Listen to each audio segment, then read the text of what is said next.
All right.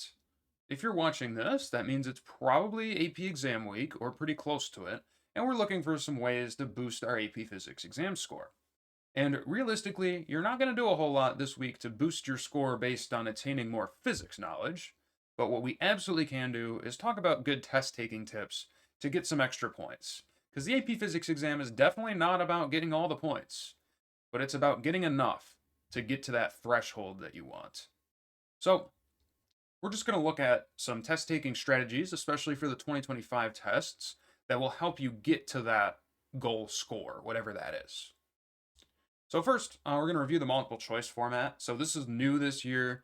So, it's 40 questions, 80 minutes across all four physics and physics C exams. One change that physics C will really notice is that the time was increased this year and one of the options was removed.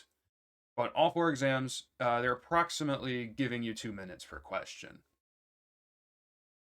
So, our first multiple choice tip, and this is something I noticed across the practice exams for all the classes, is that it's less of an average difficulty per question test as it was before, and now it's more of each question is sort of sorted in a bin based on how hard College Board would presume it is. Think about it on a 1, 2, 3, 4, 5 scale.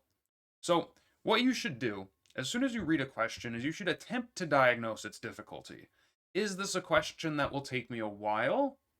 Then I might want to save it for later. Or is it something that looks easy and I can do it right now? And you probably won't be wrong if you look at a multiple choice question and you think it's not very involved. Usually, those really high effort questions are quite easy to spot. Usually, because they'll have a very involved diagram or have functions or graphs or things that are clearly requiring some multi step derivations.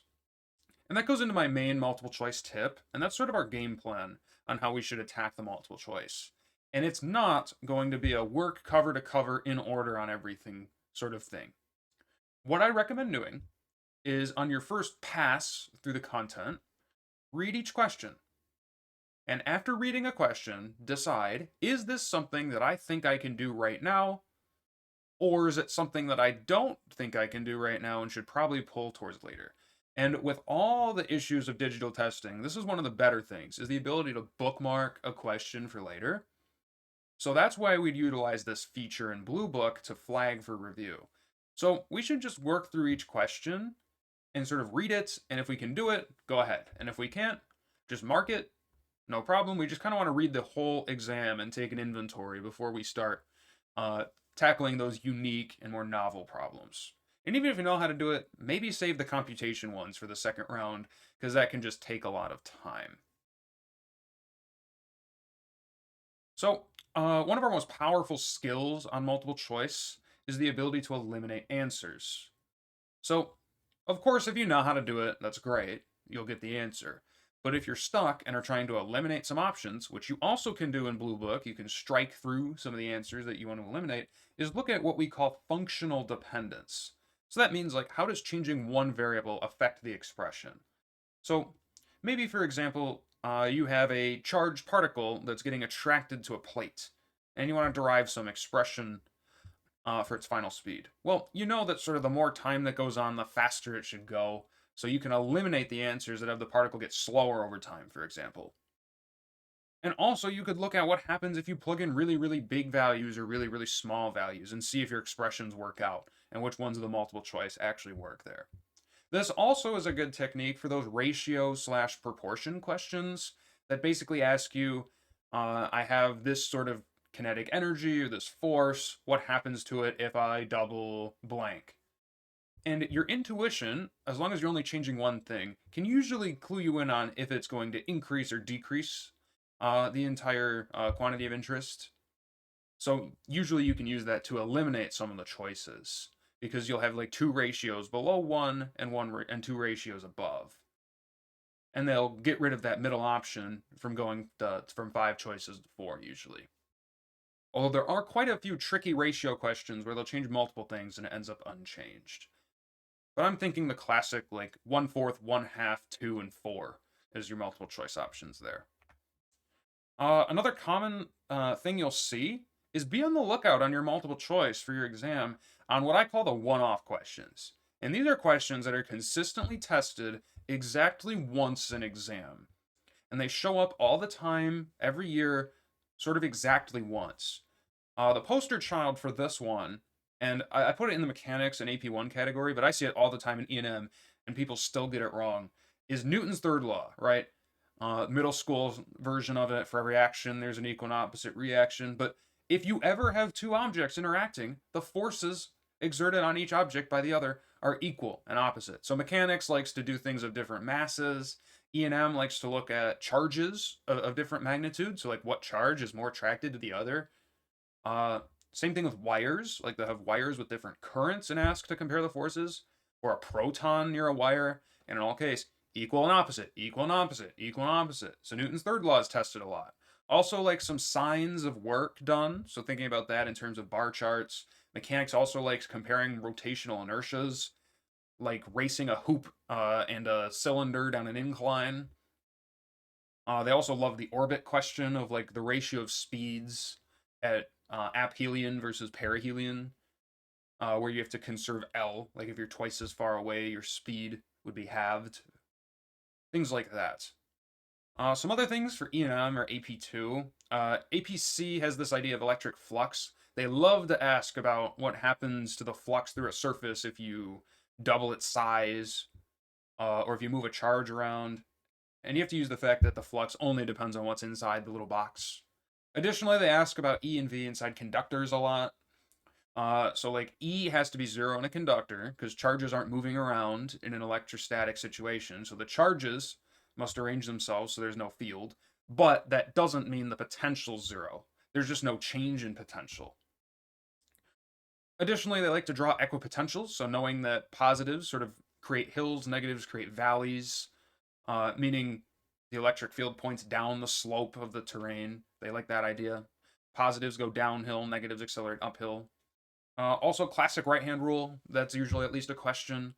So either what's the force on this charge in this magnetic field, make sure it's moving or else the force is zero. And also like what's the field generated from this wire, can you do the circle with your right hand, that sort of thing. And also they'll absolutely dedicate something to Lenz's law. So like how could I generate a clockwise current through this loop? Or how does changing the magnetic field, what sort of current does that create? Clockwise, counterclockwise, justify. Those are things to look for. Or the Hall effect could also have gone in this category. So things that show up exactly once and are usually good multiple choice questions. Be on the lookout for those. Now for the free response. This is our greatest blessing of the change, where it's no longer a 3-question crapshoot for APC of them trying to test a million things in 15 minutes. Now we have this set format for all 4 exams that allow us to at least have some sense of we know what we're going to get here. So there's 4 FRQs of known format that we'll go through shortly. You get 100 minutes. So timing, I didn't really find to be an issue this time. The MR question, this is, as it says, mathematical routines. It's about deriving expressions. So there are some points due to diagrams, but it's mostly about deriving. I would consider this, depending on which one you get, this can be one of the harder questions. Question 2 is the longest one. It's worth 12 points. It's called Translation Between Representations, and it's about analyzing a scenario in all these different ways. So, even though it's the longest, I usually don't consider question 2 the hardest one. It just tests the most skills. I know that sounds like a cop-out answer, but I actually like it, and if you have a good enough question 2, it can actually be quite easy if you have a deep understanding of what's going on. But if you have a complicated scenario, that's when it can get tricky with that question 2. So you have to draw a diagram, you have to derive an expression, you have to sketch a graph, and then you probably got to compare 2 of the parts you just did. Or sometimes they'll just say, how does changing blah about the situation affect your diagram, derivation, graph, something like that. So this one takes a lot of time because you have to look at the same problem 3 ways, but I really like this one. The most set in stone question for sure is the experimental design. And as we'll see later, I always tell you to start with this one because it's a known thing. Like we know what we're going to get with FRQ3. So, the lab question is split into sort of 2 mini FRQs. So the first part is A and B, and you have to design an experiment to do something, and then you have to analyze it. So those are separate parts. So part A, you just say, sort of, here's what we're doing, here's how you do it. And part B is explaining how you calculate the thing you want. Although I also seen some question threes that are, instead of calculating something, it's like, does this spring follow Hooke's law? So you'd have to say graph it, see if it's graph force versus extension, see if it's linear. Same thing with Ohm's law for E and M, right? You just graph voltage and current, see if it's linear. Or testing dependencies I've seen as well, but usually it's a solve for something. And then part C and D are the other part, where it's a related lab, but totally different in its setup, and it exists in an independent place. So this is your classic, what do I graph to make a line? Can I graph a best fit line, and can I use the slope or y-intercept to solve for something? I always recommend starting with this question. And then FRQ4 is the quantitative qualitative translation. This is worth the least points, but the best question 4s I found to be some of the hardest you can get on the exam, just based on how to answer it without equations. So you have to make some claim without using formulas for the QQT. Then you have to derive a formula for something, and then you usually have to explain whether your formula is consistent with your claim. But this absence of equations in part A can make it quite tricky. But we'll see there's a way around that if you get stuck. This is also my favorite type of question, is the QQT. Because it really tests what we're trying to do as physicists. Can you understand something both with and without math? First FRQ tip, read all of the questions first. Now this seems counterintuitive, that I'm telling you to spend 5 to 10 minutes of your precious time just reading everything and making slight annotations, but trust me, this usually pays off in the long term, because you know absolutely every question that's asked, there's no surprises later on, and it helps you get a game plan of where to best spend your time. And I sort of learned this skill in college when taking math exams. I think it was my linear algebra class that I really had to learn this strategy for. And your brain is just making these subconscious connections, sort of knowing what's coming next after you've read it once. I'll never take a test another way. So doing it cover to cover is not really recommended with this either. Now, especially since we have these 4 questions, what I've seen this year is it's not like the big synthesis questions in the past, where it's how many things can we shove into one question that goes up to part G.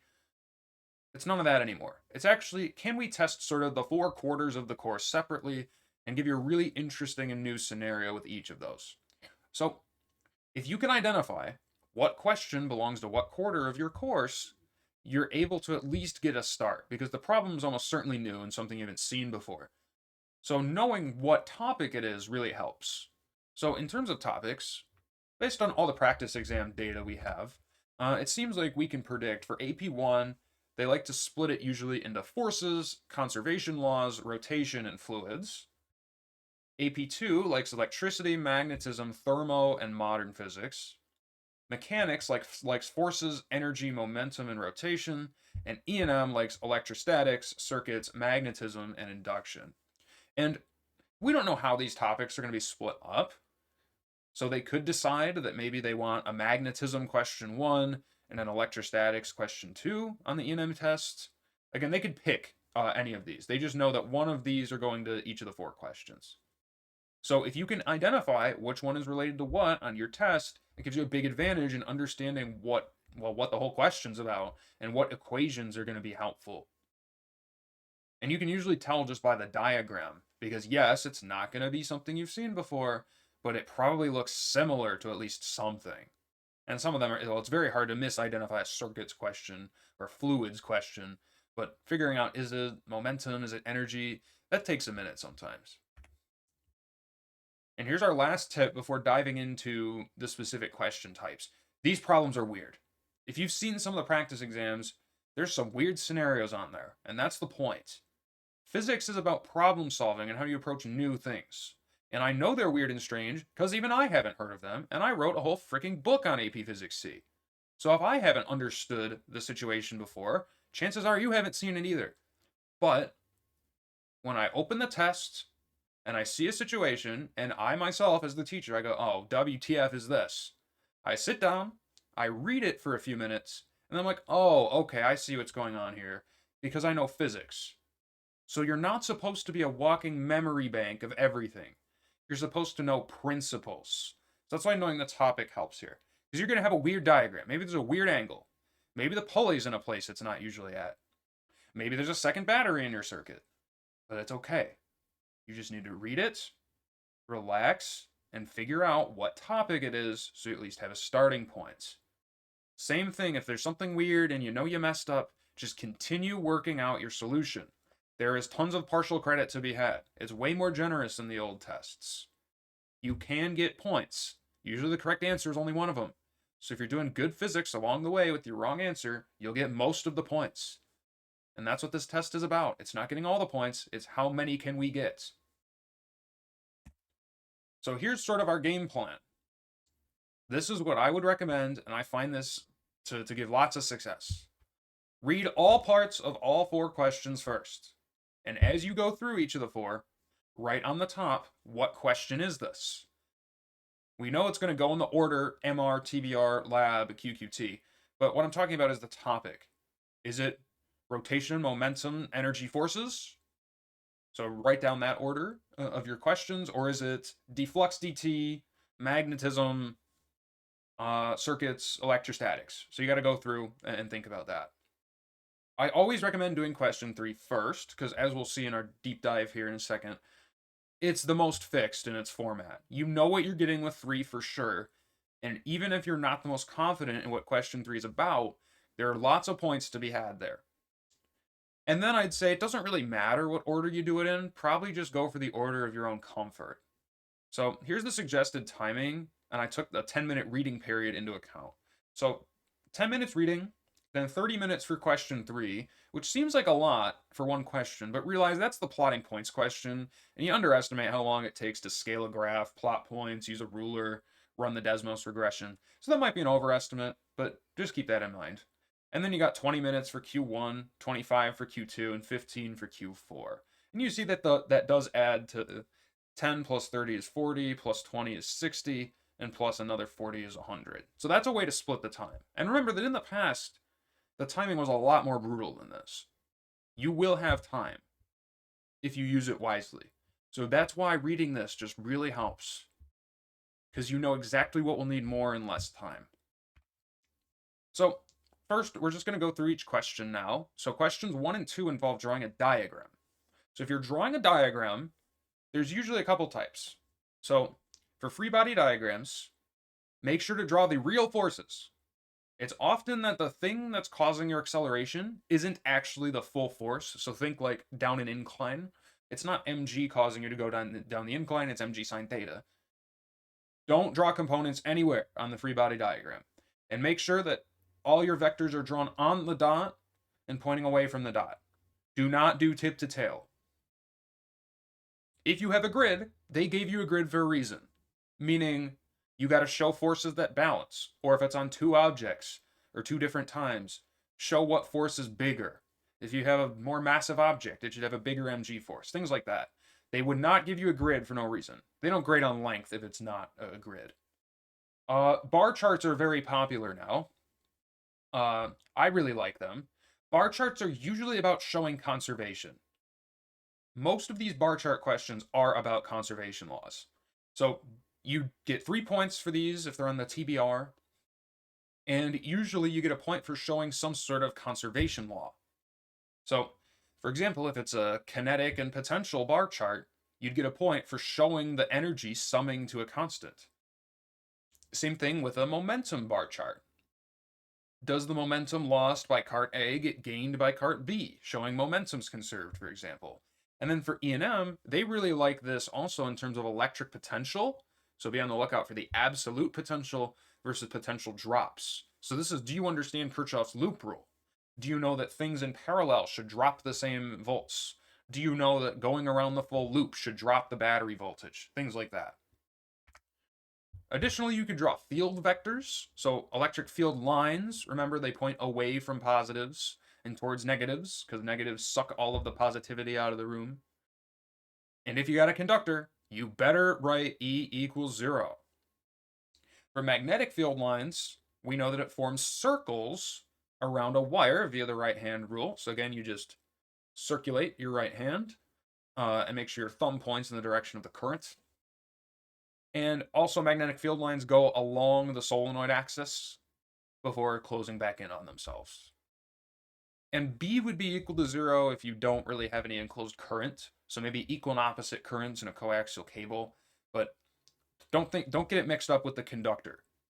Like, yes, conductors carry current, but there is no B field, and there is a B field, there's just no E field. And I don't know why this went out of order. I must have put this slide out of order, but the diagrams you may need to create, generally it's free body diagrams, bar charts of some sort, field vectors of some sort, or maybe marking up a circuit diagram or array diagram for AP2. For circuit diagrams, you might have to draw like maybe a voltmeter or draw the current direction. Not too much they'll have you draw from scratch, but those seem to be about the extent of it. Now for derivation tips. This is where a lot of points are locked in. Because derivations are 5 plus 3 equals 8 points on question 1, 4 points on question 2, and 3 points on question 4. So that's over a quarter of the free response is deriving, which makes sense because physics is about deriving expressions and analyzing problems that way. So it is important that we try to maximize our derivation points on top of all else. We have this blurb that's annoying for me to copy paste at the end of every problem I write, but realize that it means something. If you must start from a fundamental physics principle or equation from the reference book, you must do that. So maybe organizing your thoughts ahead of time is a good idea. Someone online called this stream of consciousness writing, which I thought was pretty funny, and it does seem like that when I grade some free responses. That just looks like we're writing whatever we're thinking. Please use the scrap paper to organize your thoughts, because if we can't understand your derivation at the reading, we're instructed to grade the least correct thing on your paper at that part. So what I'd recommend is coming up with some ideas if you don't know how to do the problem at first, and then organize it. It should read nicely. But your first step should be a formula sheet equation or the statement of some physics principle. So if your first line is not something from the formula sheet, you better reevaluate. And your first line might be instead something like, forces are balanced. Like, you could write these out as words too. Energy is conserved. Total momentum is constant. The voltage drops must sum to 0. So you could write these in equation form also.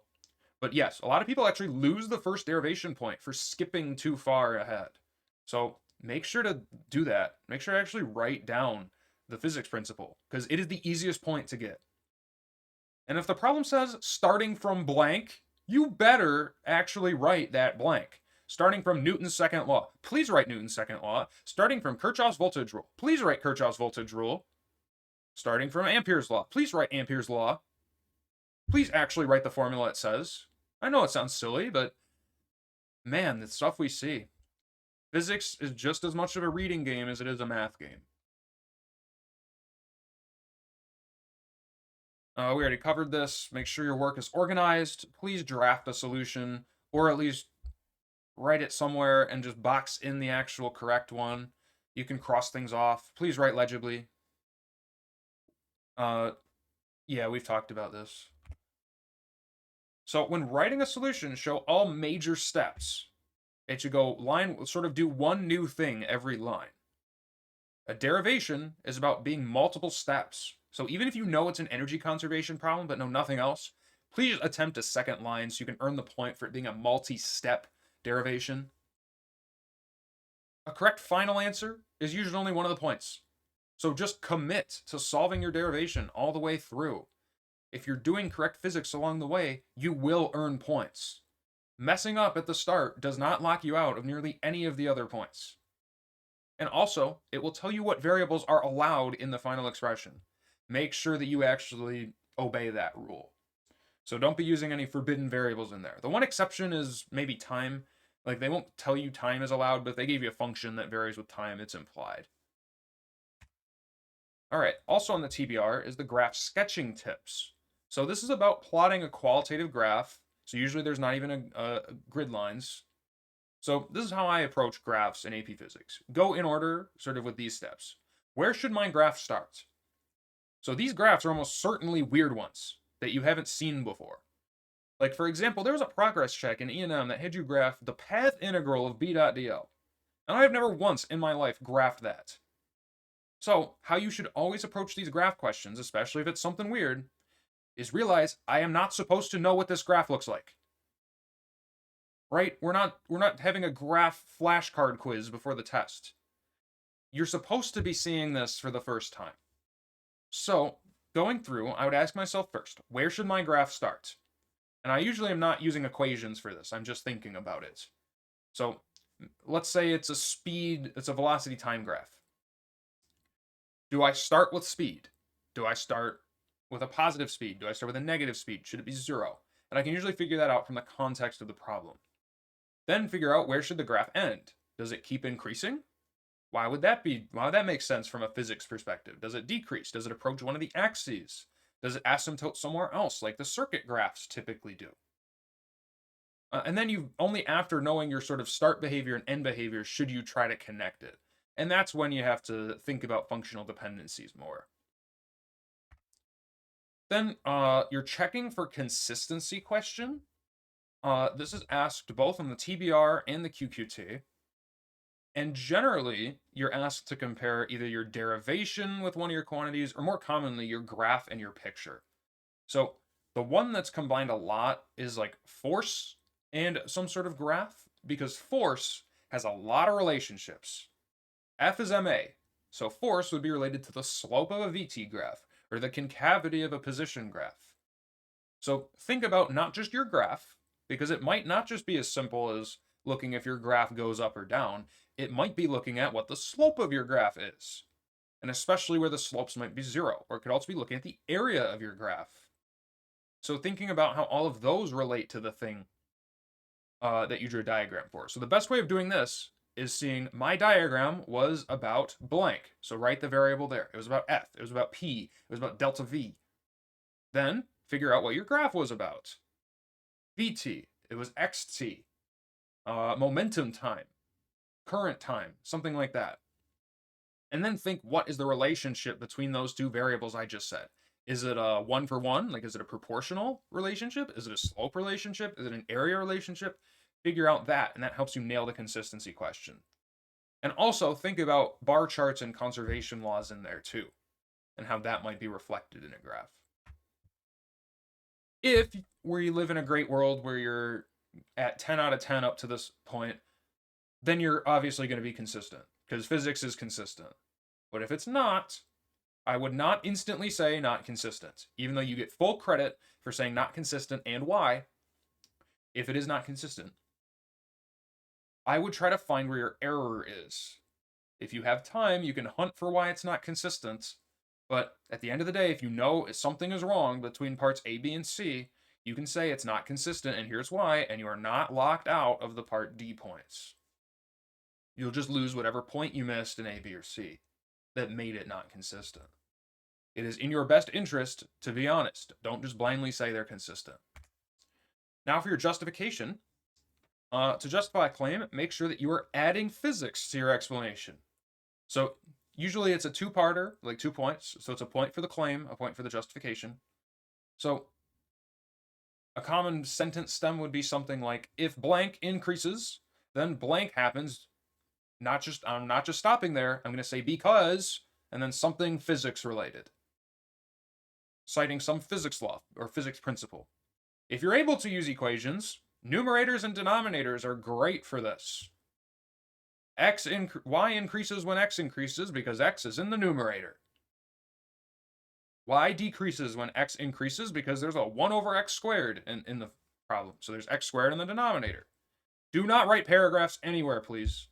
We prefer bullet points. It is much easier to organize your thoughts that way, and it's way easier for us to grade in June. We don't want to be looking around through paragraph answers. And don't use math if it doesn't tell you to use math, or if it says it's explicitly banned. And that only applies to 4A. Usually you can use math anywhere else and it's fair game. Experimental design tips. This is really important because I always say to start here. The thing you have to design for yourself, the first part, A and B of question 3, it's almost certainly simple. It is not going to be a complex experiment because we're assuming that you have access to normal high school laboratory equipment. And they're going to give you at least one of the things they want you to use. So if they give you a measuring device, you're almost certainly going to have to use that. So I would write down, what am I given and what does that measure? And it's going to tell you, we want an experiment to calculate this, or we want to prove some claim. And it's usually about proving either linearity or proving a graph of something versus something is linear. So maybe they wanted to prove that we had a spring that wasn't Hooke's law, but instead it was proportional to x squared. So you'd say graph f versus x squared, see if it's linear or not. That's a less common variant. Usually it's actually calculate something. I always say, let the equation guide your experiment. So there's usually not crazy involved equations either. It could be something as simple as Hooke's law, or Ohm's law, or the centripetal force equation. So if you know what you can measure, maybe I'm given a meter stick, so I know it's like length, and I know what I want to find, then I can just find an equation that relates those two things, and anything that's missing, I gotta figure out in the lab how to do it myself. If nothing else, use this skeleton for part A. You do not need to change this. It's almost certain that this answers the question entirely. So this is just designing your experiment.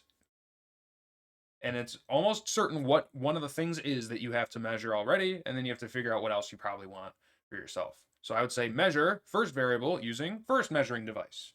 Then I'd say measure second variable using second measuring device. And you'd also get a point for some way of doing multiple trials or mitigating uncertainty. So I'd say to reduce uncertainty, I'd perform multiple trials after varying blank. And maybe you could also say, thus we have data of something versus something. And you can draw a diagram to help, although it's not required. The part B is about analyzing. So you're putting nothing about solving in part A. Part A is just how do you get the raw data. So part B, I typically start with, here is my equation relating my two variables I found. And I might have to say some sort of transformation to apply if it's not linear already. So the most common variant is solving for something. So I'd say graph blank versus blank, which creates a straight line. That's your first point, is graphing a valid linear relationship. And then I would say the slope of that line is equal to blank, something in terms of symbols. And then I'd say use the slope to solve for whatever the quantity of interest is. You do not actually have to solve it. If you identify how the slope relates to your graph or quantity of interest, that's enough of just saying, since the slope is equal to this, we can use the slope to solve for what we want. Then for part C, this is where the most free points on the entire exam live. So first, part C is about analyzing some sort of an experiment and solving for something. So this is given to you where you have raw data in a table and you have to find the answer. So the best way of doing this, like the suggested way, is can I derive an expression that relates the x variable to the y variable? And they might be mean and give you actually two independent variables, and you have to find a relationship. But you got to use that to find the linearized relationship. And there's lots of practice on linearizing. Now's not really the time for that. It's more of just going over how you commit to your relationship. So if you are stuck, you can actually just put the raw data in Desmos and click power regression, and it's going to come up with a suggested exponent on the data. So if it's suggesting that y equals some constant times x to the 1.97, then you probably got to graph y and x squared. So if you have extra time, this can kind of cheese it. You obviously won't get the final points of getting the right thing if you're just totally lost. But you can actually figure out the relationship by power regressioning it in Desmos. Oh, relationship. Nice spelling error there. Best fit lines. So here is where you get the points. No matter what you choose to graph, you can get these 3 points, which is why I say do this problem first. So if you pick the correct relationship to graph, like something that does create a straight line, you get a point. But you also get 3 points if you commit to graphing what you pick by doing the following. Label your axes with a unit and scale. So label it with the variable name and the units. And don't try to simplify. Like, if you're graphing force squared, just write newtons squared. Or same thing with like microtesla. Like, don't get rid of the micro. If you don't do a bunch of messing around with your units, you probably won't make a mistake. So just do the operation to the raw units. So labeling and scaling gets a point. Plotting the data correctly gets a point. And graphing an appropriate best fit line with a ruler will get a point. So that just means approximately half the data points above/below the line. And then part D, you just have to solve for something using that best fit line, usually the slope. You do have to say that you use technology if you get the slope from technology. So you could do slope like rise over run. I find that to just not be optimal. You're so prone to mistakes with doing the slope by hand, and you have Desmos right there. Just use Desmos or the TI-84 if that's you. So I would always write the word Desmos, and then I'd literally write the regression equation. And then I'd say how my slope relates to the y-intercept or the slope. I'd say how the slope or y-intercept relates to the thing I'm solving for, and then I'd solve it. And I would not simplify my units here either. You get no points for simplifying those units. As long as it's equivalent, it works. So that helps in terms of messing with scientific notation. Like, you don't have to do it at all. Your final answer will just have some weird, funky units that I promise are equivalent. And that's for us to deal with figuring out later. We'll skip past this best fit example. You can feel free to look at the code here to see how I'd analyze this equation. And now lastly, for question 4, I find this often to be the most challenging, even if it is the shortest one. Some of these question 4s are very unique in their setup, and it's very hard to figure out what the answer is to part A without doing anything. So if that happens, you can guarantee yourself some points by actually doing part B first. So maybe I have no idea how this will change. So I'm going to derive an expression in part B and try my best to come up with an explanation that doesn't use math in part A that's consistent with B.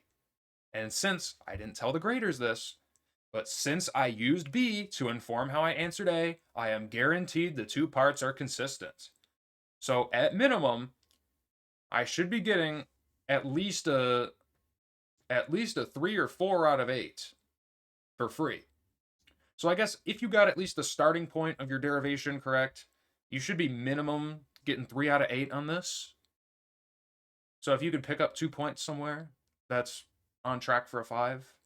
I find question 4 either super easy or super hard. I don't find too many middle of the road question 4s out there. But that's it. So notice that we didn't really talk a lot of physics with this today, because at this point in the year, the time for learning new physics is done. But that's half the battle for this test. It's understanding how can we maximize our potential, right? That's a physics word. So how can we earn our points? How can we show partial credit, right? This is about demonstrating knowledge. So please just commit to answering the questions. Don't give up on the derivations. You have more self-respect for yourself than giving up after one line. I'm sure you know a lot of physics, and this is your chance to show it. So with that, I wish you luck. I'm also coming out with another video on more specific tips, mainly geared towards Physics C, geared to those one-offs or like facts that I'm almost certain will show up. But other than that, that should be a good start, right? The goal here is, can I get more points than I would have if I just didn't think about the exam format before going? Because the physics will get you some of the way, but you really need to know the format. All right, good luck.